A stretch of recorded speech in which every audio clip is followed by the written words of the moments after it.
Welcome to another edition of the Sports Clinic. With me today are two very special guests, suffering Manchester United fans, but like me, they've witnessed the glory days, so we can't complain too much.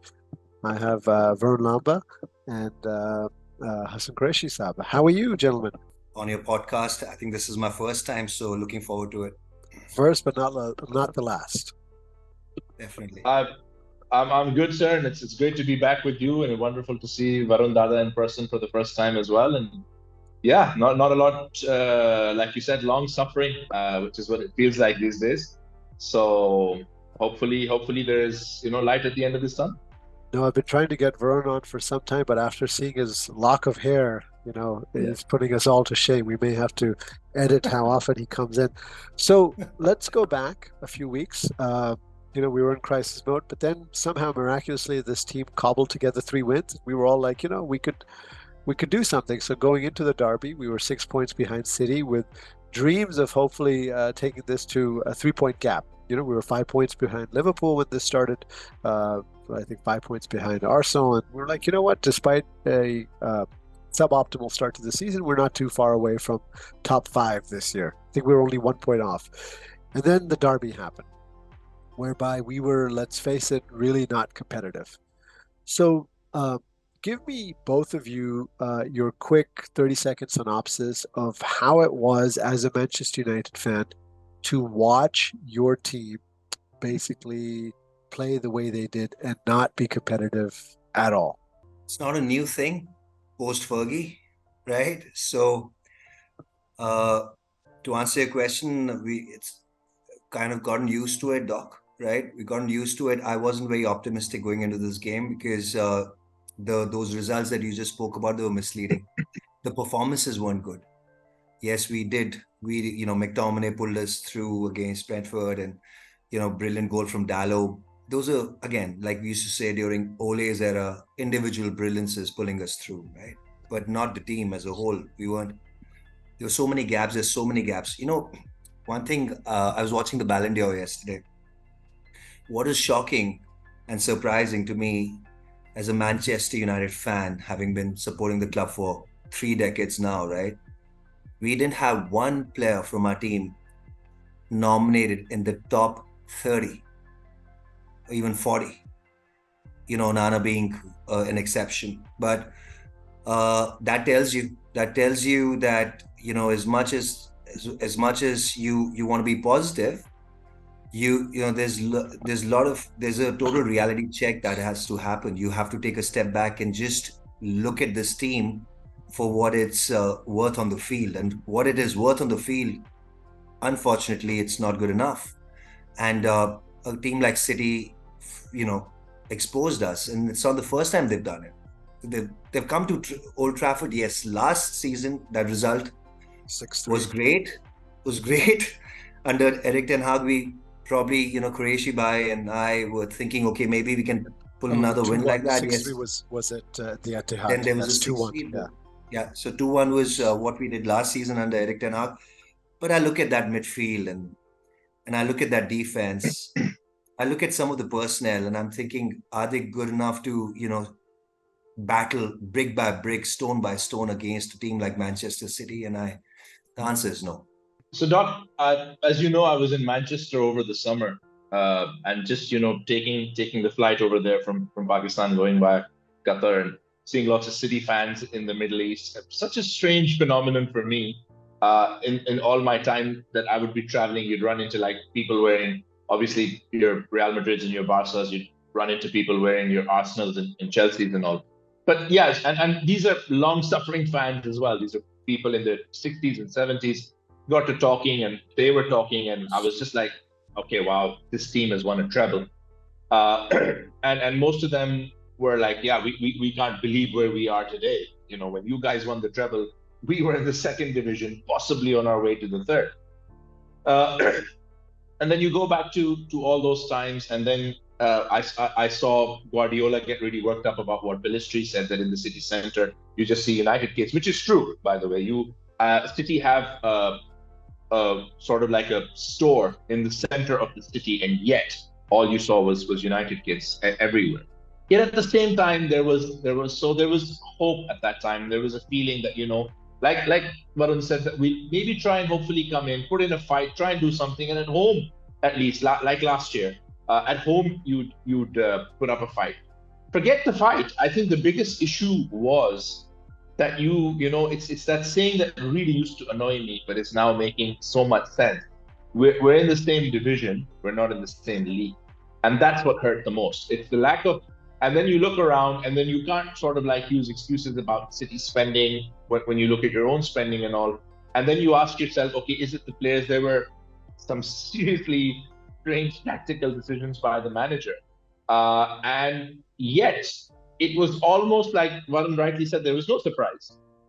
I think the surprise was the fact that Onana played so well that we kept it to 3-0 and very respectable when it could have been Yeah. another 6 or 7.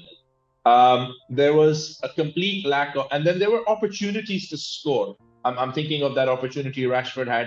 Yet Yep. somehow, in the back of your mind, you felt like you're not going to do it. You felt like you're not going to do it.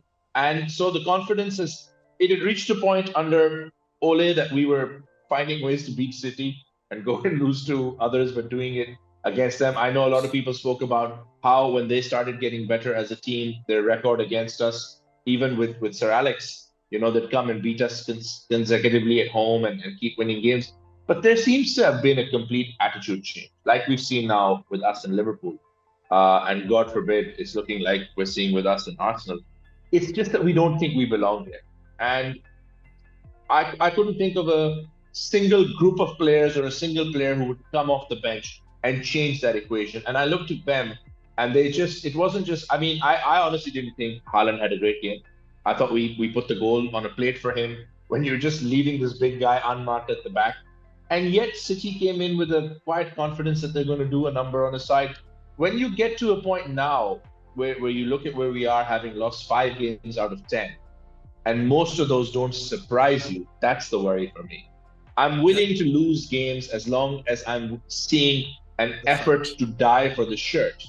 But you're not even seeing that. And then you're seeing people turn on Bruno, you're seeing people turn on Maguire, Onana, everybody. It seems like a fractured place. And what I'm really worried about is it looks like the manager is losing support within the squad, within the team. And I don't trust these owners. I know you don't trust these owners.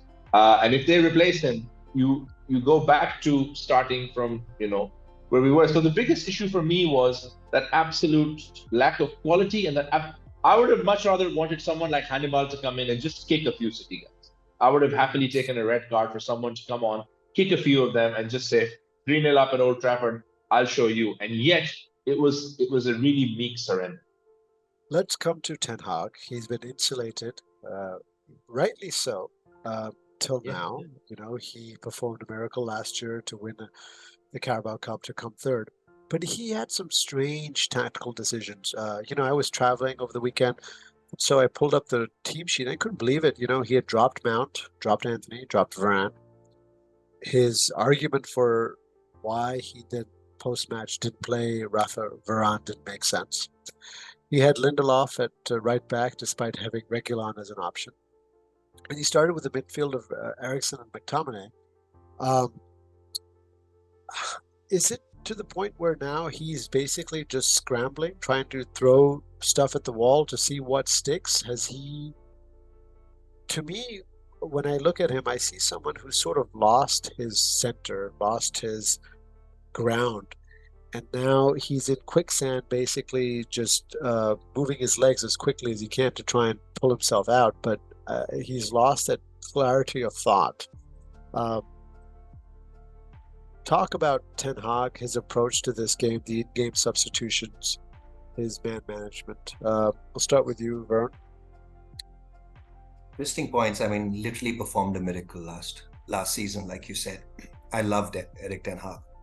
I am that kind of a fan who always stays by my manager. I learned it from Fergie, somebody I respect so much and love so much. I just don't have a bone in my body where I can go against the manager. But I'm trying to see rationally, objectively, where is he right now? And I think the cookie kind of starts crumbling from here on. We've seen it with Ole, we've seen it with Jose. And it's it happens at United really as a pattern. When you look at it, the leaks start coming, And it bad happens results followed by quickly. bad story. Yeah. It happens very quick, and then bad results, and that one of those results has to be like a result that happened over the weekend. Because Yeah. United fans cannot live with a derby defeat like that, or a Liverpool, five thumping or something like that, like it Yeah. happened with Jose. Ole, it happened with Liverpool as well. So I'm trying to see the pattern here, and then the leaks. Qureshi Bhai said that he won't be surprised if he feels that he doesn't have some players playing for him anymore. I would dearly love that not be true, because I really don't think that should happen at United. And it shouldn't happen every 2 years with the new manager. See, this guy is an elite manager. I have no doubt about that.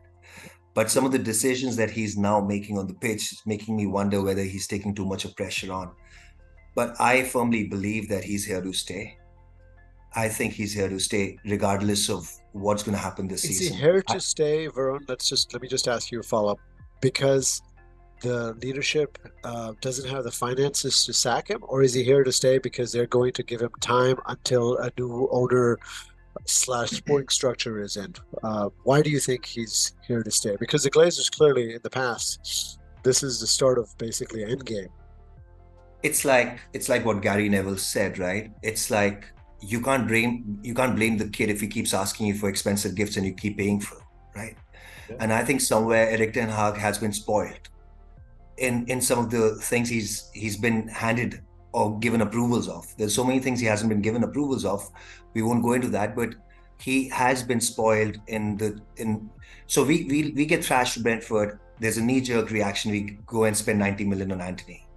Now, no smart club would have done that, but he must have gone knocking, on the doors of the Glazers or whoever, and they realized that, okay, we need this club back, doing good things back on the pitch. And if Erik ten Hag is saying Anthony is that guy, they've given him Anthony. Now, is Anthony a 90 million, 80 million player? He's not. We've seen that. But was it a knee-jerk reaction? I think in hindsight we can say that. But I love Anthony. I think Anthony is again a victim of his price, right? He's a victim to we could have gotten him 40, 50 million, nobody would have been speaking about him. Where I'm losing, see, it's okay to criticize a manager. People take that too far. I sit here across the table and I talk to you and I criticize some of his decisions. It doesn't mean I don't like him or doesn't mean I have lost faith in him. When he bought Mount, let's take Mount's example, right? Now, when he bought Mount, there was no doubt in my mind that he was bought as that marquee signing. Number 7 was given to him. The that whole signing video was him shaking his hand saying, I expect great things from you, and all of that stuff went on between them two, and Mount was looking extremely positive. Now if you look at Mount's body language, he doesn't look that positive. And to drop him in a midfield where you're now preferring Eriksen and McTominay to him, for me, he shouldn't be doing that. Yeah, that's a You've pretty bought a player. damning indictment so It is soon into damning. the Correct. season. So there are two things to it, right, Doc? Firstly, personally as a player, he's not going to take that well. Secondly, what was your plan going into the season? So you've gone back to square one just because he in the first 2 games it hasn't worked out. Then he gets injured. Now he's come back from injury. He had a pretty decent game against Galatasaray. I thought he was brilliant when Højlund scored those 2 brilliant goals. And after that, we haven't seen it. So I'm beginning to think now, which I don't want.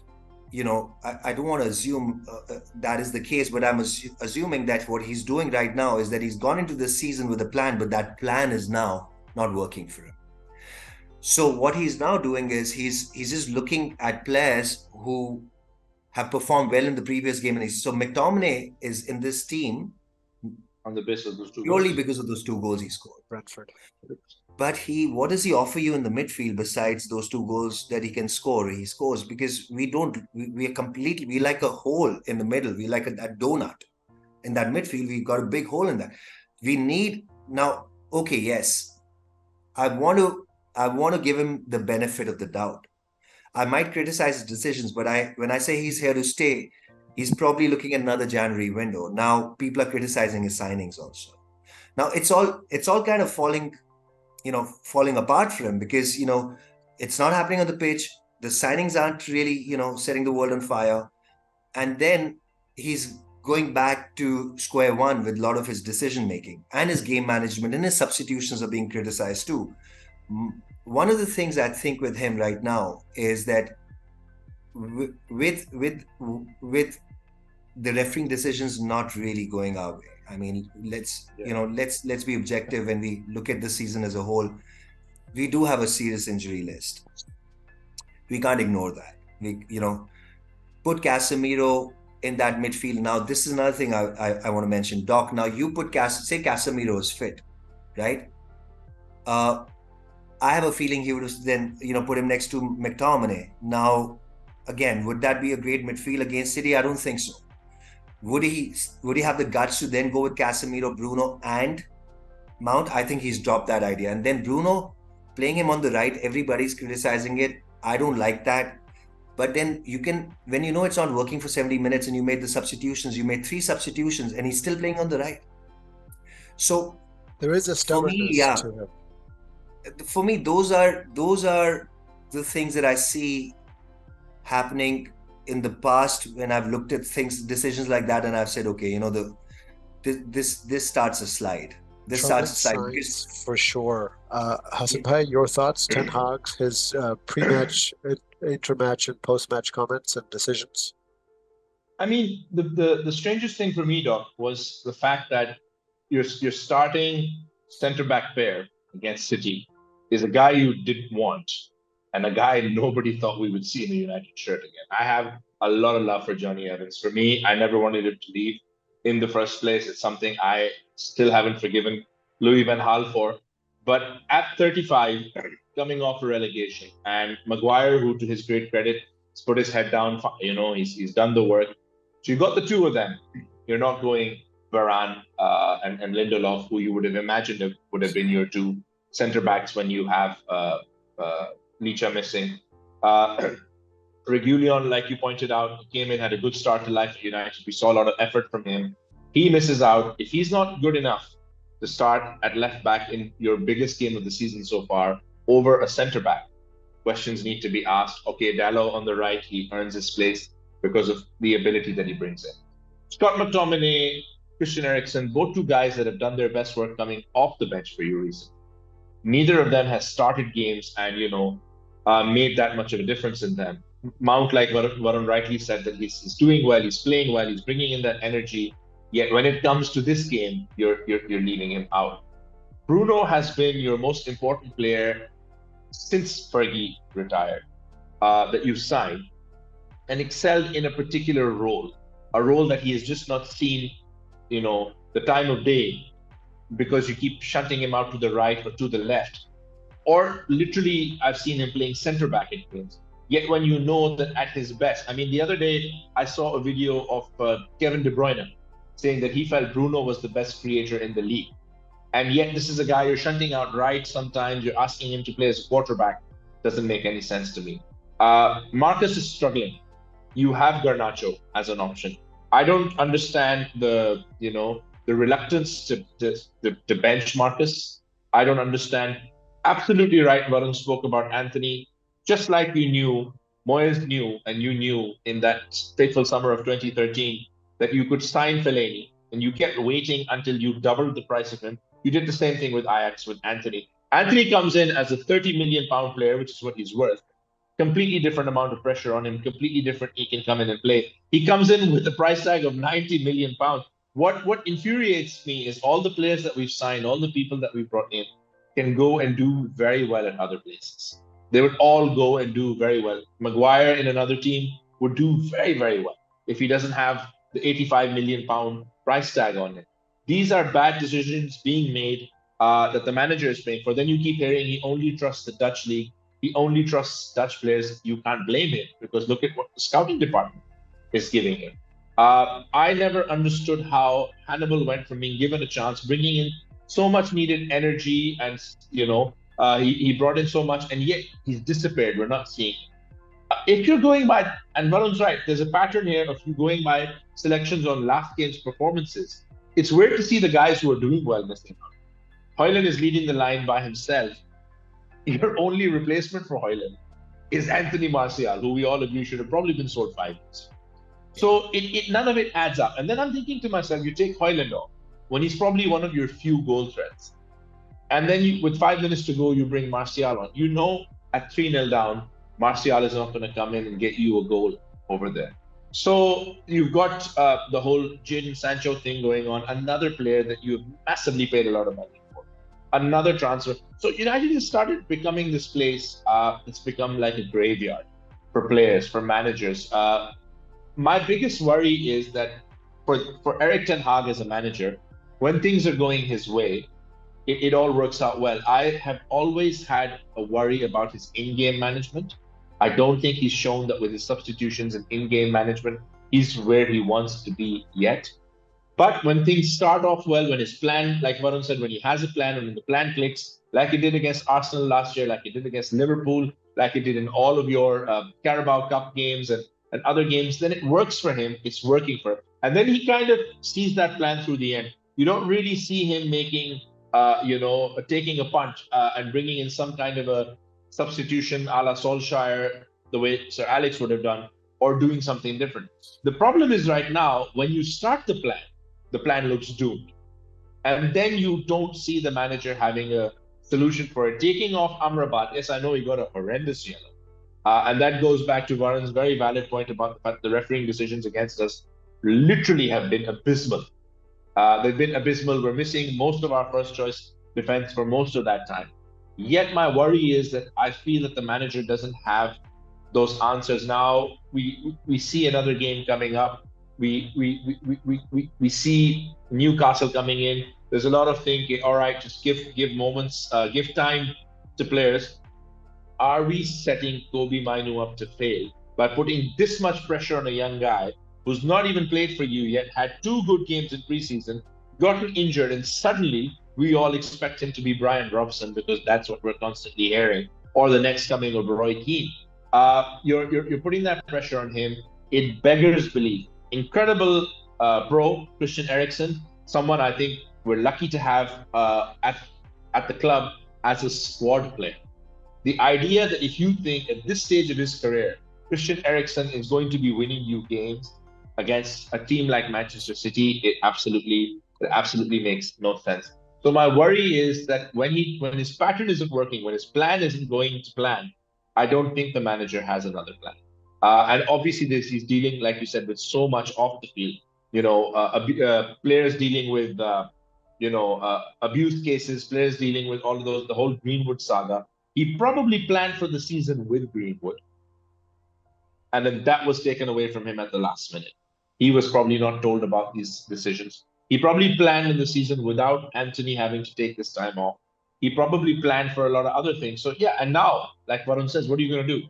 Are you going to give him more money in January to throw it at a problem? But is that necessarily going to solve the problem? The idea that we would sign Hoyland for that much money, which TK, I understood we had to, but why we didn't think we needed him to have more support, a senior goal scorer, a senior pro. When last year, when he was pushing for top 2 and a genuine title challenge, the only players you brought in January were 2 loans. One of them did very well, and then you decided you don't want to have anything to do with them. The other one got criticized a lot, but he gave his all in every single game. I would give anything for a guy like Weghorst to be putting his body on the line for the club right now and fighting for it. So I think the problem for Eric Ten Hag remains that when it seems like it's easy to figure out his plan, and we went from being a team that didn't lose at home, if I'm not wrong, for almost 12 months, to now again looking like a team that constantly loses at home. He's going to need a miracle, and like Varun said, he's going to need a lot of those guys to want to come and play for the shirt, if not for the manager, and that's the worst thing to see. You don't see them. I'll be very honest with you. When I look at those players playing for City, I'm willing to take as much criticism as anybody gives me for this comment. They're not playing for the badge, but they're playing for the fact that they are in an organization where they cannot get away with not playing for the badge. None of them, honestly, deep down cares about City. but they're doing it because they know they get paid to be at this elite level and an opportunity to win trebles and win big things. We should be having guys that know what this badge means and playing for it, and yet somehow some of them aren't playing for it and some of them aren't good enough. Pep made that comment in his post-game, how City has a complete vertical integration in Yeah, their we do. thinking and philosophy in the club. You know, it's amazing. You brought up the second striker. You brought up Claude Puel's starting centre back pairing of Varane, of Maguire and Evans when they were at Leicester. And Varane and I over the summer were in spaces where we as fans were talking about how the club needed a second striker, the club needed another central defender. Yeah, that's what's galling, is that if fans can see this, how is it that our sporting structure cannot see?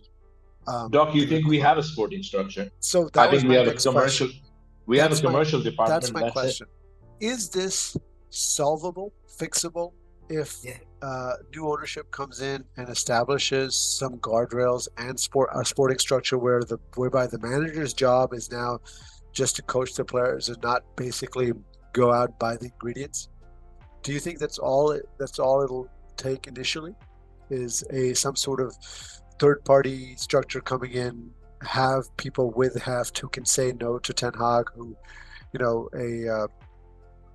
we're hearing reports of what Ineos plan to do with Dave Brailsford and Paul Mitchell and so on and so forth. Do you think that's a way that we can move forward, or do you think this club has got so many other issues that you just basically need to raise it to the ground and start again?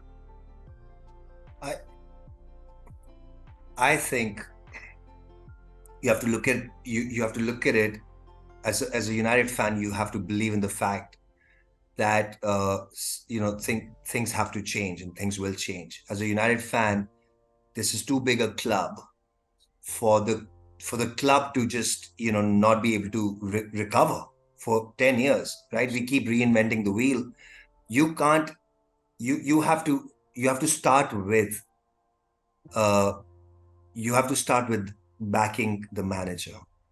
This club, Doc, I'm telling you, this club had two managers that managed for 50 years. That's 5 decades, right?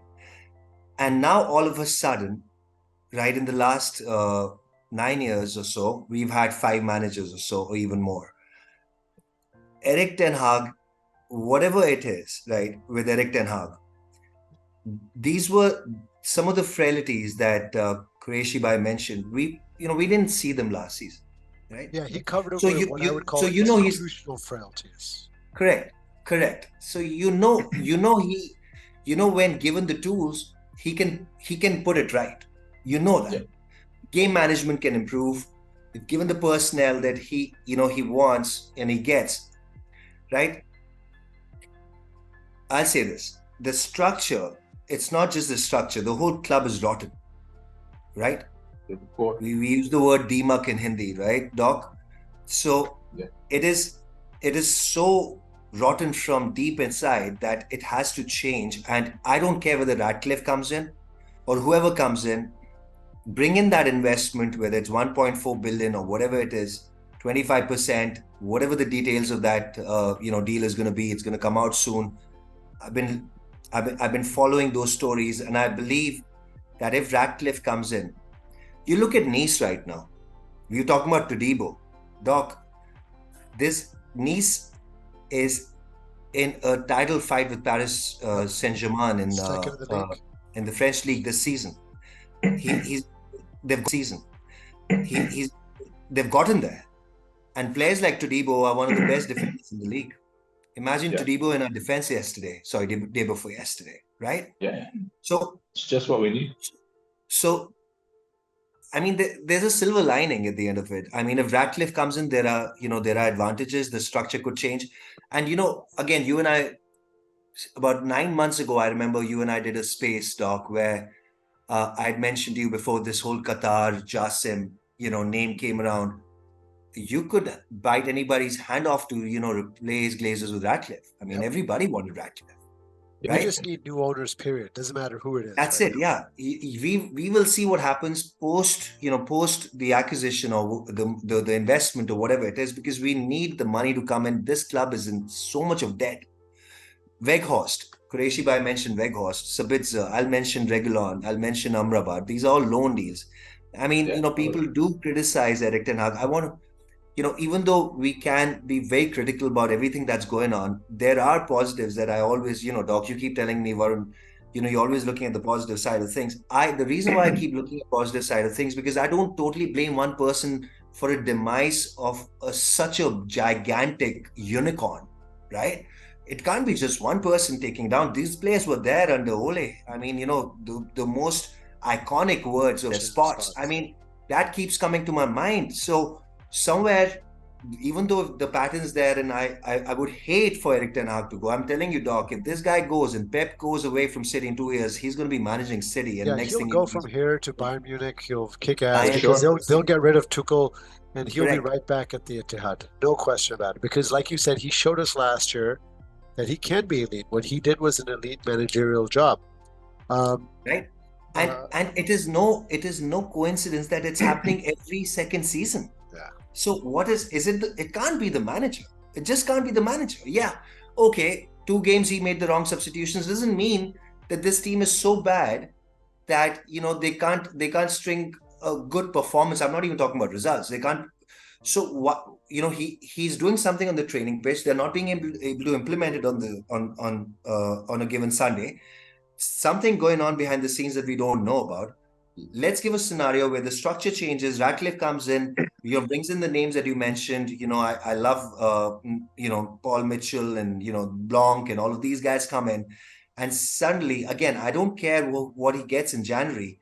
What has to happen right now is the people who are these players who are under contracts, their contracts need to be revisited, right? They take their, like Qureshi Bhai said, they take wearing this shirt for granted. That has to change. That has changed.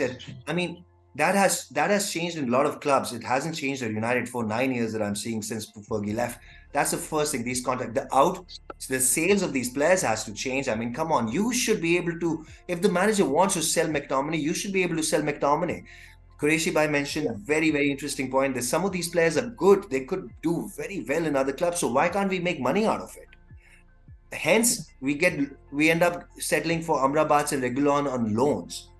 That is not how you're going to you make challenge for very, the title. very good points about the infrastructure issues. And speaking of playing for the shirt, City hasn't been setting the world on fire this year, but it's still galling that Sheffield United gave them more of a fight. That we were just lifeless. Rashid, please talk about the structure and how you feel. Doc, one of the things, I mean, I keep having this conversation with people like yourself and Varun, people who have been following this club for a very long time. I keep going back to one thing. Sir Alex Ferguson sounded out Pep Guardiola about replacing. Yep. If you look at it on paper, you look at Pep as a person, the Manchester United job is a dream job for a guy like that. It's everything you want. Why does he say no? He says no because he takes one look at the owners, sporting setup, realizes not successful. You wanted Jose Mourinho was desperate for the Manchester United job in 2013, but apparently, God rest his soul, Sir Bobby Charlton wasn't happy about it. We obviously did not want Jose's kind of constant spending and things like that. You go for a very, very limited manager in David Moyes. He's doing very well. I'm happy when he does well. I'm happy to see him do well, but there is no alternate reality in this universe where David Moyes is a Manchester United manager. There is just none with what he's achieved in his career up to that point. You go for Louis van Gaal, massive manager, a decade ago. After 1995, he flukes one final in the Champions League with Bayern, nowhere near deserving to be, but because he's on a free, he's leaving Holland. You buy all the players who would have done well under Jose Mourinho for Louis van Gaal, and then you don't buy Jose Mourinho the players that he needs. TKG. So then Jose goes, you bring Ole Gunnar Solskjaer, club legend, someone that we all love, and I will go on record as saying this, someone I will always love. I will never turn on Ole, because I think Ole at least gave his heart and soul for this club as a manager, like he did as a player. He does a fantastic job as a caretaker manager, and you decide, sort of like you and I would be familiar with this, Varun would not, how things work in Pakistani politics, that, oh, the caretaker is doing well, we'll just give it to him to run for a long time. And then you hamstring him consistently. Then you decide to replace him with one of the most exciting young managers in the world. And you're absolutely right. If you sack Eric Ten Hag today, 2 or 3 years from now, he will be somewhere big. God forbid it could be City, doing very, very well for himself. You ask yourself, who is going to come in and take this job? Carlo Ancelotti would not take it. We kept hearing talk about Zidane coming, Pochettino coming. No one's going to come and take this job because it's not a sporting success. The minute you fix that sporting setup issue, the minute the manager knows that, all right, like Varun said, he is being brought the options and told, okay, you're looking for this kind of player. These are the kind of players we're going to go and sign them for the requisite amount. So you don't have to worry about negotiating with your old club. We're going to put, like one of the sensible things that we couldn't believe was when we waited for, I believe it was Lyon, to make an offer for Malacia, and then went and made the same offer, and they couldn't turn around and say no because we know we'd accepted that offer. I thought, oh my God, are you serious? Is this United? Are we doing something sensible? And then we go back to making absolutely. So it is very unfair to judge Eric Ten Hag when he has not had a proper. You give this club to Pep Guardiola tomorrow, he's getting relegated. There is no miracles he can work here with this sporting setup. The reason he is doing well at City, as well as what he is able to do on the pitch with the players, is because, like he said himself, everybody is pulling in the same direction. We don't have anyone pulling in the same direction as the manager. We have sacked some of the best managers in history in the last 9 years. We talk about Ole and we talk about Moyes. Are we not going to talk about the fact that Louis van Gaal and Jose Mourinho would make it into anybody's top 20 managers of all time? And we sacked both of them, one after he won a cup and one after he got you to second place, and then you decided, with with 81 points, which we have yet to come close to. No, it's also he got you to second place. He was the kind of manager who could attract really good players, and for coming second, you decided to give him Fred and Lee Grant. You're not serious as a club about pushing on. Yeah, so I'm saying, if you're looking at City, if you told Guardiola you've just won the treble and we are going to give you a backup goalkeeper on a free and one midfielder, Guardiola's off. I cannot believe that you were not able to. So that does affect a manager. Wins a treble and then goes and buys 4 quality players. One thing I want to mention, Qureshi Bhai, just to interject there, Doc. Just before I joined the podcast, I was on Twitter just scrolling, and there's this tweet about Aaron Wan-Bissaka. Now, see, this is exactly what is wrong with us, right? In terms of sporting structure, sporting decisions. There's a tweet about the fact that, he was going to sign a long-term deal, but that's kind of stalling, and we'll trigger the 1-year, contract that we give every player. Now, this is where the club needs to, just put their foot down and say, okay, Aaron Wan-Bissaka, we want you to sign a 5-year deal. It starts stalling. Thank you. You're in the market. We are selling you. That's what City would do. That's what Liverpool would do. The moment they trigger this 1 year, then his value goes down. Yep. He wants to go. We're not going to be able to make any money off him. He leaves on free. This just keeps repeating itself. It's happened with Pogba. It's happened with so many players. We lost on players who we should have been able to sell and then use that money to buy better players. But because the whole sporting structure is so rotten and so indecisive in dealing with player contracts, we always end up with situations like that. And Aaron Wan-Bissaka is just another one. Same thing with Jadon Sancho. Now, there are a lot of people in the world who like Jadon Sancho. And there are a lot of people who believe that Eric Ten Hag has been very harsh with Jadon Sancho. But I'll tell you something. I watched the Beckham documentary. And what Fergie did with Beckham, Eric Ten Hag hasn't even come 50% close to what he's done. So these people are just so spoiled as players, man. They need to get their act together and start performing for the club. So I expect Jadon Sancho to be sold in January, and Hope so. we better replace him, on loan or permanently. I don't know, Doc, but we'll see. Replace him with a very good player. If Greenwood is never coming to a club, that is right. Whatever is going to happen with Greenwood, I don't know. But considering he's not going to come back, we got to get a proper replacement for Jadon Sancho because we're going to need it, and we have to go and buy the best CB out there that's available. Whether it's Todibo, Qureshi bhai. I used to keep telling Doc that Varane is not going to give you 2 games in a row. Yep. No, it's not at this stage. Right.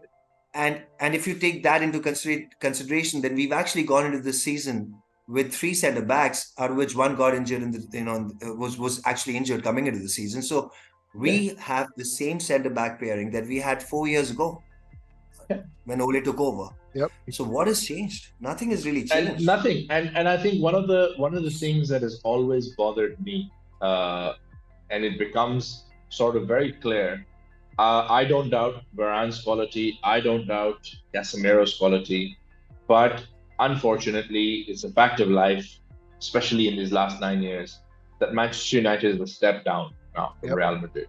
If you're becoming a retirement home for guys who won Champions Leagues for fun, and then they're coming just because you're one of the only people able to pay those them massive wages to them, if you can get a lot out of a Varane, if you have someone like a Todibo as a backup for him, as the guy who's going to step in when he's not playing, not if Varane's replacement is this. I don't think in his wildest dreams, Johnny Evans thought he would play anywhere near as half as many games as he's ended up playing. He might end up being center back that plays the most games this season with the way things are looking, because as Varun rightly said, one CB came into the season injured, one you didn't want. Varane is not going to give you 2 games in a row. Lindelof, you clearly don't trust at centre back. How are you going into a season right now where your best bet is Maguire and Evans starting those games? If you take away Virgil van Dijk from what Liverpool have achieved over the last 5 years, they don't achieve half of that. Yep. If you take away the fact that Manchester City, year after year, first it was Laporte, then they go and buy Guardiola. They go and buy the best CB that money can buy. Yeah. Ruben Diaz exactly. Was another one. Then there was another one I missed. Stones was for 50 million, and we've gone ahead.